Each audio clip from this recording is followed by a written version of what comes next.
Welcome back sa ating channel. Naging mainit nga no sa pindi umano sa mundo ng social media. Tila nagalit na nga si Tatay Digong, Vice President Sara Duterte sa ginagawa nga ni Tambunting na ito at Tambaluslos at ni Tamba. Dito nga natin makikita mga kaibigan na talagang hindi na nga talaga masikmura di umano ni former President Rodrigo Duterte ang mga kababalaghan na ginagawa nga ni Kuting ng Norte na ito na halos pahirapan ang bansang Pilipinas at halos nakawin na ang kaban ng bayan. Dito nga natin makikita mga kaibigan ang mga sinisiwalat at binubunyag nga ng mga at batikang attorney at mga batikang vlogger ay talagang totoo dahil di umano iniisa-isa nitong pinapatumba. Ngunit talagang kalaunan nga ay talagang nabuking ang totoong pakay ni Kuting ng Norte, Lisa Smugs at ni Kuting ng Norte na ito. Dito nga natin mapapansin at mapapatunayan mga kaibigan na nasobrahan na nga ito sa pulburon at talagang nagiging bangag na nga ito. Kaya naman talagang hindi nga natin masisisi ang maraming taga-suporta noon na talagang halos ibuwis nila ang buhay nila para sa pamilyang ito. Ngunit talagang ngayon nga ay talagang bumaliktad na sila at gusto na nilang mag-resign si Kuting ng Norte dahil di umano sa kabastusan at kabalbalan na ginagawa sa bansang Pilipinas na higit sa lahat ay hindi niya na nga tinupad ang kanyang pangako at naupo bilang Department of Agriculture at naging mataas ang mga bilihin at biglang nag-resign. Dito nga natin makikita mga kaibigan, ang layunin lang pala ng pamilyang ito ay talagang mangulimbat ng kaban ng bayan. Kaya naman talagang sinusuka at kinakasuklaman na ng taong bayan ang pamilya Kuting na ito. Well mga kaibigan, para nga sa karagdagang impormasyon, panoorin nga natin ang buong video. At kung bago ka lamang sa akin channel, huwag kalimutan i-click ang subscribe button at notification bell para lagi kang updated sa ating mga bagong video. At para sa solid viewers natin dyan, maraming salamat sa walang sawang pagsuporta. Nito lang yan mga kababayan. Hi Chef Mark, you're here. Thank you so much. Ayan ang aking palangga sa Anjam. So, sa lahat ng mga Pilipino na nakikinig ngayon sa akin, ito po ang pagpapahiwatig na kung ako ay nasa Pilipinas, hindi lang Facebook ang kanilang gugurgurin. Pati buhay ko ay gugurgurin nila. At alam nyo naman na may patong ang ulo ko ng mga jutang ginemes na mga sindikatong ito. So hindi ba kayo, kung hindi nyo pa naintindihan, kung ikaw man ay dilawan, supporter ka man ni Lenin, ni Isko, o ni Pacquiao, o ng iba pang mga presidential sa nakaraan, lahat tayo, nagbardagulan man tayo sa social media, lahat, pareho tayo ng mga supporters, ang goal natin para sa totoong pagbangon ng Pilipinas. Di ba? Pare-pareho tayong minimithi na magkaroon ng maayos na Pilipinas. At isa po ako sa napakaingay na kaaway ninyo noon pagdating sa mga kinakampihan nating mga politiko. Ang dami nyo, kayo mga pinklawan na tinatawag, kayo mga dilawan, di ba galit na galit kayo kay Marcos Jr. noon dahil diktador, di ba? 10 ng kanyang kampon, diktador, ganyan, magnanakaw, lahat. So inaway ninyo ko dahil na sarado ang utak ko, yun ang mga nababasa ko, hindi tayo natuto sa history, na ito yung ginagawa. Galit na galit kayo nun sa akin at ipinagtatanggol ko ang buwaka ng inang Marcos Jr. Pinagbintangan nyo pa nga ako palangga na ako ay bayaran, na ako ay nakatanggap ng ganito, ng pera, may mga lumabas, diba, na ganun. So dito nyo napatunayan na sa kabila ng, sige tatanggapin ko na yung sinabi ninyo na nabulagan ako, nasarado yung utak ko during nung sinuportahan ko sila, fine. Di ba? Pero mga palangga, this time, kakampi ninyo ko. Whether dilawan man kayo, kung ano man ang kulay ninyo, kakampi ako dahil nagising si Maharlika at hindi nagpabudol. I'm grateful for you guys na tama yung naging desisyon nyo na wag iboto si Marcos. At ako'y nagkamali dahil yun doon nabudol talaga kami. So nakita nyo nung panahon ni Noy Noy, grabe ang mga binitawan kong salita nung panahon ni Noy Noy.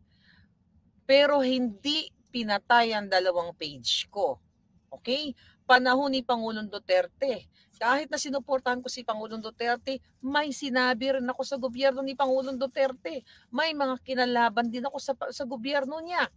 Dahil sa aking paniniwala, mula sa aking kaibuturan ng aking puso bilang Pilipino, na mabago ng kahit sana sinong presidente ang umupo, kahit anuman ang apelyido nila. So ngayon, mga kababayan, 2 Facebook page. Anong senyalis niyan, mga kababayan? Ang senyalis niyan, may weight, may impact yung sinasabi ni Maharlika.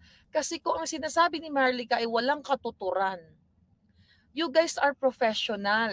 Okay? Karamihan sa inyo, mga nakapag-aral kayo, majority sa inyo ay matayog ang pinag-aralan. You guys are doctors from the military, from lahat ng sektor. Hindi naman siguro kayo maniniwala sa isang Maharlika kung ito ay baliw-baliwan lang katulad ng inaakusa sa atin, inaakusa kay SAS. Di ba?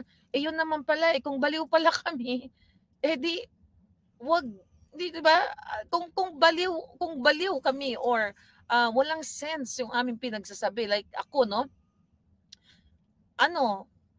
Sayang naman yung pinag-aralan ninyo kung maniniwala kayo sa isang taong katulad ko na walang sense. But definitely, nagsasalta ako with full conviction na ito yung nangyayari sa ating bayan. And hindi lang yun.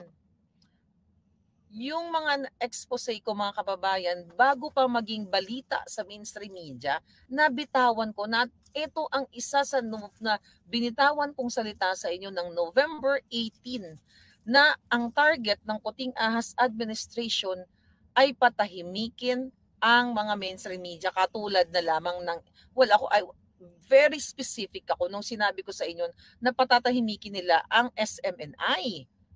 Doon po sa hindi nakakilala sa akin, para mapatunayan ko sa inyo, buntahan nyo ang Boljak TV sa ating YouTube, kasi wala na tayong Boljakera, wala na ring Maharlika, nandoon yun kasi 3 yun, simultaneous ako mag-vlog, dapat mag-live. So puntahan niyo yun, na nandoon sinabi ko na patutumbahin nila ang SMNI at gigipitin nila si Duterte at si Sara. Lahat yun naging totoo, naging balita. Then sinabi ko sa inyo, susunod papatumbahin ang mga vloggers. Okay? 'Di ba, sabi ko pa nga mag-ingat kayo. Tapos isa ako sa una nilang pinatumba. Pinatanggal nila ng walang kaabog-abog. And sabi ko nga, na-inform sa akin mismo ng people na in uniform dyan sa Pilipinas, na Miss Maharlika, ginamit nila ng gobyernong ito. Okay? Ang power ng batas na hindi naman dapat, reporting my account, cybersecurity. Okay? For national interest daw. Unang-una, sino ba ang sumisira ng ating nasyonal, ng ating bayan? Ano ba naman ang kakayahan ni Maharlika na sumira ng isang ng isang gobyerno? At wala akong planong magsira ng gobyerno. 'Di ba? Sino si Maharlika na sabi nga ng akusasyon sa akin, puro utang. Paano ako magkakaroon ng makinarya ng mga taong uutusan ko na manira o sirain ng gobyerno? Kung ako mismo lubog sa utang, I don't have machinery to do that. 'Di ba? Wala rin akong political power. So, yung inaakusan ngayon, kasi ngayon I'll talk about more later, mas intense pag nasa lugar na tayo na bonggam-bonggam. So, sino ang sumisira? Sino ang tumataksil sa bayan? Bakit pinasara ng buwaka ng ina ng Jutang Genemis na pulboronic na gobyernong ito ang page ni Maharlika at iba pa, si Joey, si Sas, yung kanyang personal, at iba pang mga atak-atak, sunod-sunod yung mga vloggers? Bakit kailangan i-take down? Bakit kami ang pinagbibintangan na ugat or promotor ng destabilisasyon? Alam mo, ang salitang destabilisasyon, okay, applicable yan sa mga tao, sa mga may power na sinisira nila yung gobyerno ng walang kadahilanan. Dito sa page ko palangga, ini-expose ko ang paninira ni Lisa at paninira ni Marcos Jr. sa bayan natin, at ang issue diyan is national security. seguridad ng ating mga nasyonal, seguridad ng ating bawat Pilipino. So, ano ang sinira ni Maharlika? Yun ay kalayaan ko, kalayaan ng aking mga puting ahas na i-report sa taong bayan na ito ang ginagawa nila sa Malacanang, naglalaklakan sila, nagpupulburunan sila, nagtsutsok-tsakan pa, at namimili pa ng mga babae para tsuktsakin ng buwaka ng yun ni, ni Tambelina, ni Charis, ni Sandra, lahat na, di ba, bumibili ng mga babae, ini-expose ko lang sa inyo, mga palangga, yung pamimigay ni Tambaloslos ng 2 milyon kada kongresista para ipilitin, okay, na magtrabaho itong mga kongresista na to para isulong, i-force ang mga tao sa kanilang mga distrito para papirmahan yung People's Initiative para magkaroon ng charter change. So, ano ang pagdedestabilisa sa gobyerno ni Maharlika? Meron bang destabilization aspect dyan? Kayo mga jutang genimes ninyo, kayo ang hindi ba pagdedestabilize sa isang gobyerno na gagamitin ninyo ang pera sa pamamagitan ng pamasko or Christmas gift para linlangin ang mga tao, papirparmahin ninyo ng form without explaining to these people, Filipino people, kung ano yung pinapipirmahan ninyo? Basta nyo lang aabutan ng 2 latang sardinas, 2 kilong bigas, tapos kaagibat ng form. Yan ang destabilisasyon sa gobyerno. Binabagsak nyo ang kabuhayan, ang kaisipan at karunungan ng Pilipino. Ina-underestimate ninyo. Even, actually may mga nag-send po sa akin na buti na screenshot ko. Yung isa parang hindi, na teachers, kung di ako nagkakamali sa Pampanga, mga taga Pampanga sila, na ang kanilang mayor, ang kanilang, kasi pinatake down kasi ni Maharlika Bolchaquera, nandoon, ang dami nag-message sa akin na inaatasan ang mga principal sa distritong yun, sa Pampanga, at ang mga teachers na papirmahan yung form doon sa People's Initiative. Okay, na gusto nilang baguhin ang ating batas, ang ating konstitusyon. So, mga kababayan, do you think nalulungkot ako dahil pinatumba nila yung aking page? No. Kasi hindi naman nila kayang patumbahin yung prinsipyo ko, yung mga impormasyon na ibinigay ko na sa inyo. Kahit nga mategi ako sa mundong ito, hindi yun mabubura. Kaya ba na tayong tegihin lahat? Lahat ng na-absorb yung mga information na binigay ko na naging news na, hindi nila kaya tayong tegihin lahat. Kaya dapat nating paninindigan at mag-speak up day tayo dahil hindi nila tayo kayang isa-isahin na gugurgurin. At sabi ko nga, kung walang impact, kung walang kwenta ang sinasabi ni Maharlika and other brothers, General Macanas, si si Joey, si Maui, sino pa ba ang mga active, si Roy ng Bagong Lipunan, kung wala kaming kwenta, bakit to kami pinapatahimik? Diba? Bakit hindi nga, yun ang napag-usapan nga namin kagabi ni Attorney Glenn at ni Sas, si Baby Dragon at sa Brother Dragon, kung matino ang gobyernong ito, bakit hindi nyo i-highlight ang inyong mga achievements? Kasi kung nakikita ng tao na natupad ni Kuting na ang pangako ng buwaka ng inang, 20 pesos na bigas, gagawin natin, walang maniniwala kay Maharlika. Kung nararamdaman ng tao na gumanda ang buhay nila, okay, umangat ang buhay nila, at maayos ang kanilang pamayanan, ang kanilang barangay, do you think may maniniwala kay Maharlika? Wala. Kasi sasabihan nila, ulo-karit lang yan, walang masabi. Pero ang sinasabi ko dito, mga kababayan, bago pa ma-report sa media, bago pa maging balita, lumalabas na sa channel natin. So, malinaw pa sa sikat ng araw. Kaya ikaw, jutang ginenas kayo sa PNP, yung mga tiwali lang.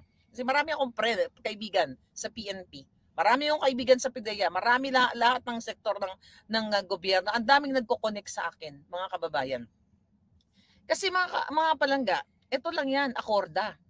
Huwag yung tinatarget-target ang taong bayan. Huwag niyong ginagalit ang Pilipino dahil hindi niyo lahat kayang bayaran. Sinabi ko na sa inyo last year, mga kababayan, they offered me.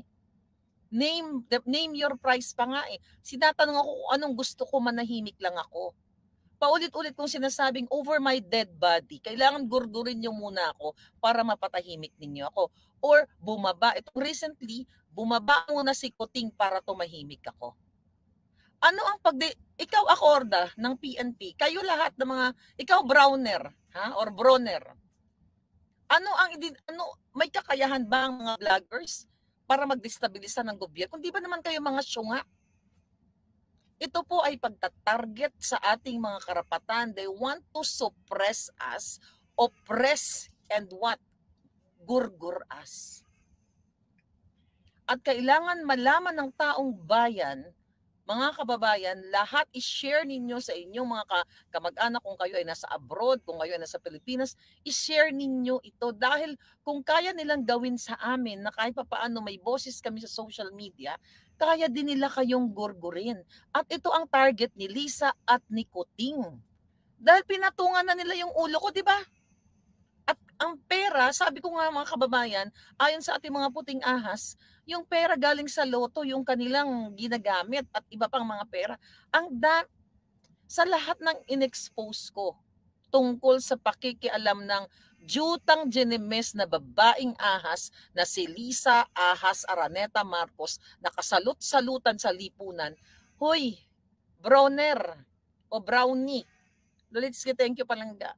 Acorda, ang sabi ninyo, pinoprotektahan nyo ang what? Ang ating bayan. Diba? Na sumusunod kayo sa ating batas.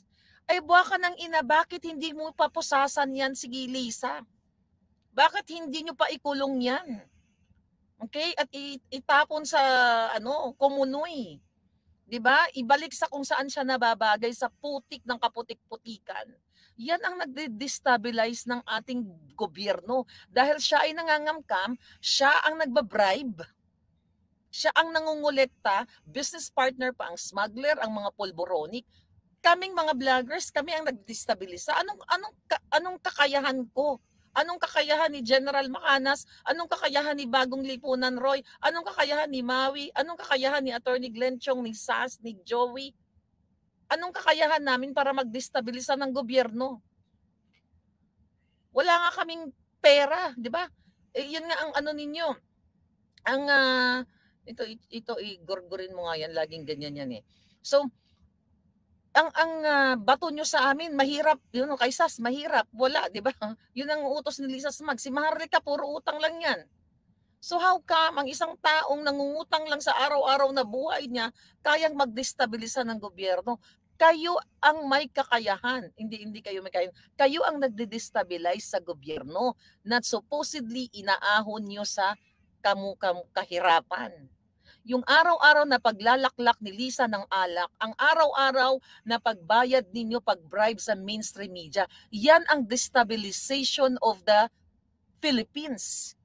Si Maharlika walang kakayahan magdestabilisa. Dahil kung marami lang akong pera, ipinamigay ko na lahat sa mga kaibigan ko, kung sobra-sobra ang pera ko, ibayad ko sa mga goons or whatsoever. Diba? Ibigay ko na lang sa mga kailala ko na kapuspalad, ninong pang Noche Buena, ang daming nangingi sa akin, hindi ko naman kayang bigyan lahat. Dapat pinamigay ko na lang yun. So, itong gobyernong itong Marcos Jr. at Ahas ang dapat kinukulong at pinupusasan nyo, AFP and AFP at PNP.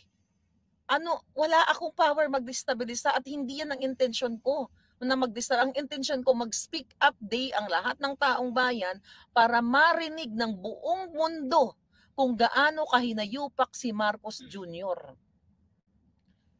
Balikan natin. Okay? Balikan natin ang issue ng smuggling. Ako ba ang nagpaumpisa na nag-invento ako ng pangalan na Michael Ma? Congress ang nagbanggit ng pangalan ni Michael Ma. It just so happened, nag-research tayo bilang Pilipino kung sino si Michael Ma.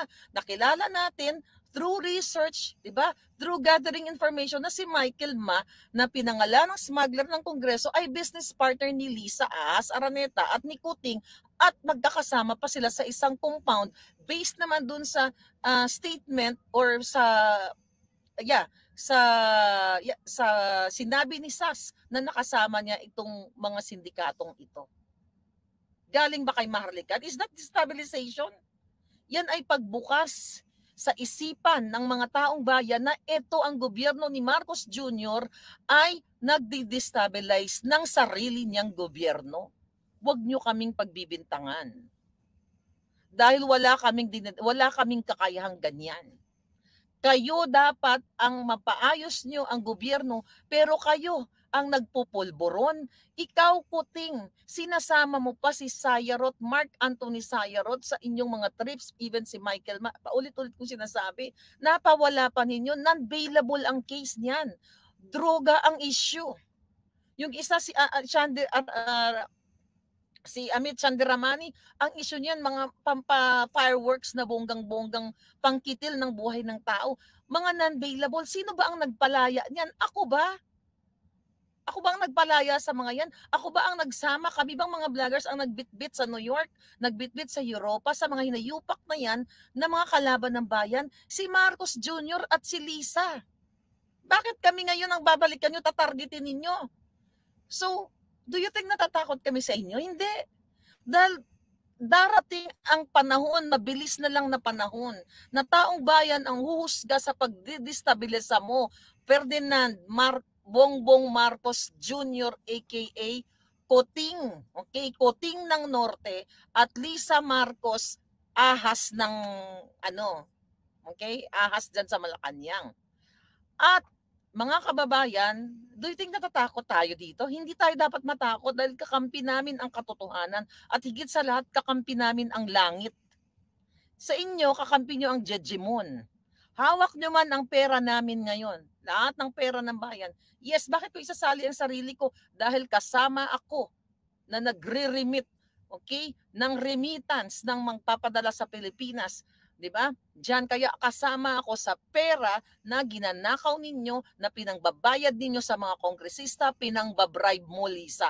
Kasama ako at kahit nasa Amerika ako, may karapatan ako bilang not only ipinanganak sa Pilipinas, kundi bilang isang tao sa mundong ito. Yan ang gusto ko isiksik mo, Marcos Jr., dahil what? Umiikot na ang tumbong ninyo.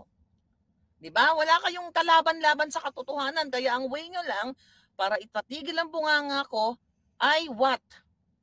Kitilin ang ipatumba ang Facebook page. But huwag kayong pakasisiguro. Hindi lang kayo ang may power.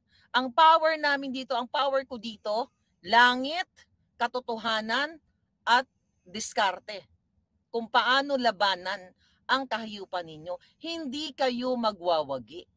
Kahit ipatumba nyo ng ipatumba pa ulit-ulit. It's like, you know what? Kaya di ba magtataka sino ang kumitil kay Percy Lapid? Dahil si Percy Lapid ang isa sa pinakaunang expose ng kahayupan ng mga Marcos sa pakipagsabuatan sa smugglers. Yan si Percy Lapid. Di mo, inaaratay na ngayon si Boying Remulla. At ito, mainit-init na update lang, si Boying Remulla, inaaratay na ng bonggang-bongga ngayon. Hanggang ngayon, di pa lumalabas. Isa yan sa mga kinagagalit nila, pinagagalit nila na inuunahan ko ang mainstream media na si Boying Remulla ng DOJ ay inaratay. Sino ba si Boying Remulla? Ang daming mga ginipit na mga tao dyan. Andyan si Bantag, andyan si Tevez, andyan si kung sino-sino pa. Di ba? Walang due process. Inakasuhan ka na kaagad. Like ako, anong due process sa akin? Kinasuhan ako, ginawan ako ni Lisa ng address sa pamamagitan ni Taberna. Akala ninyo mananalo kayo sa katotohanan? Hindi. At patuloy namin sasabihin sa taong bayan at kasama ng aking mga palangga na nagtatrabaho sa gobyerno na nakikita ang kahayupan ni Marcos Jr. at ni Lisa Araneta Marcos. So hindi ko kalaban ang gobyerno dahil sinusuportahan ko ang mga mabubuting tao sa gobyerno. Ang mga pulis na mga mabubuti, na may mga mabuting puso para sa taong bayan, mga puting ahas ko, lahat yan, mga yan, mahal ko yan, sinusuportahan ko. Ang mga sundalong makikisig at matitigas, matipuno, mahal ko lahat yan as long as mahal nila ang taong bayan. Kung mga katulad ng mga sundalo na mga walang bayag, okay? At mga kasabwat sa sindikato ni Lisa, you're out.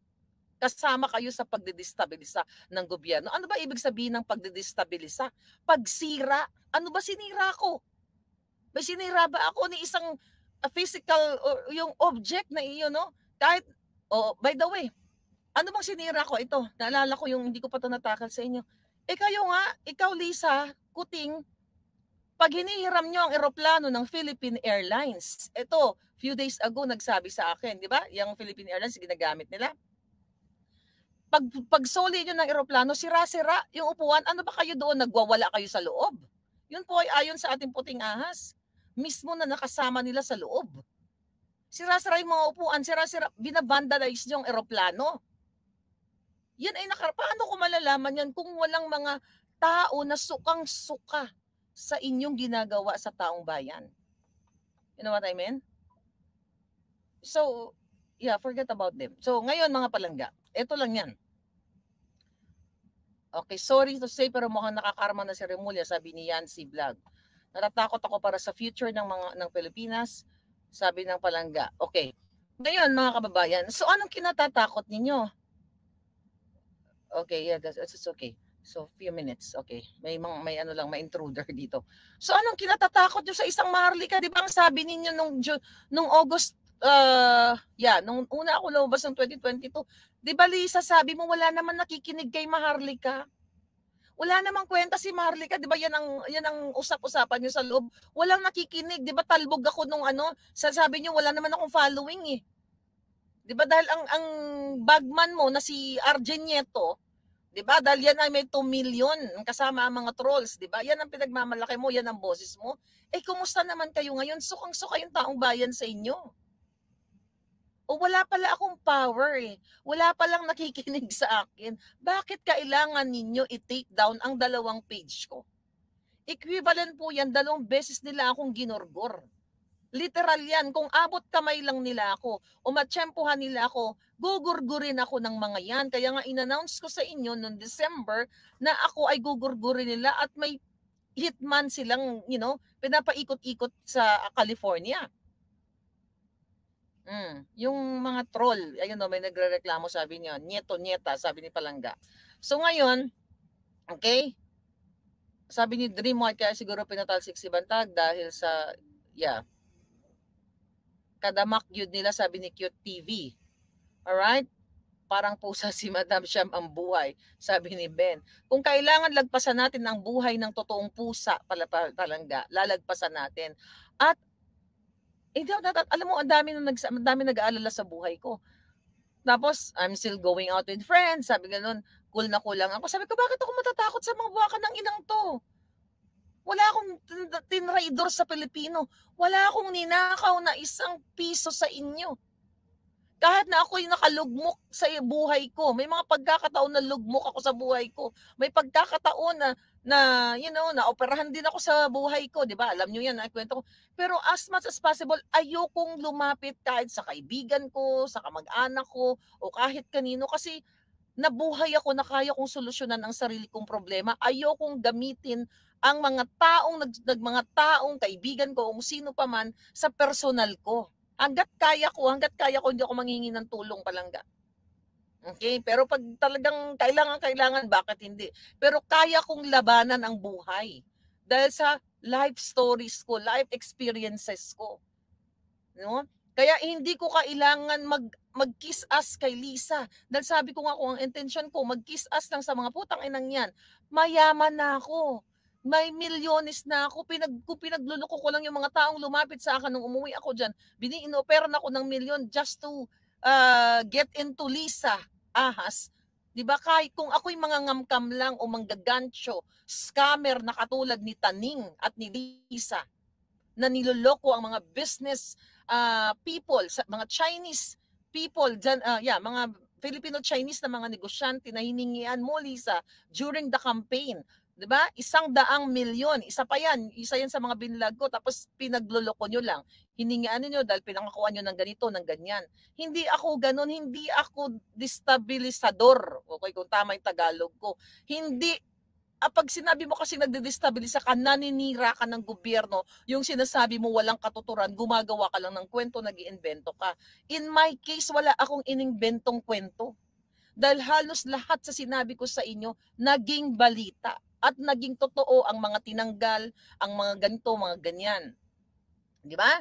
So, thank you sa lahat ng mga dasal ninyo. Pero mga palangga, kailangan nating talagang magsanib puwersa, mag-speak up day.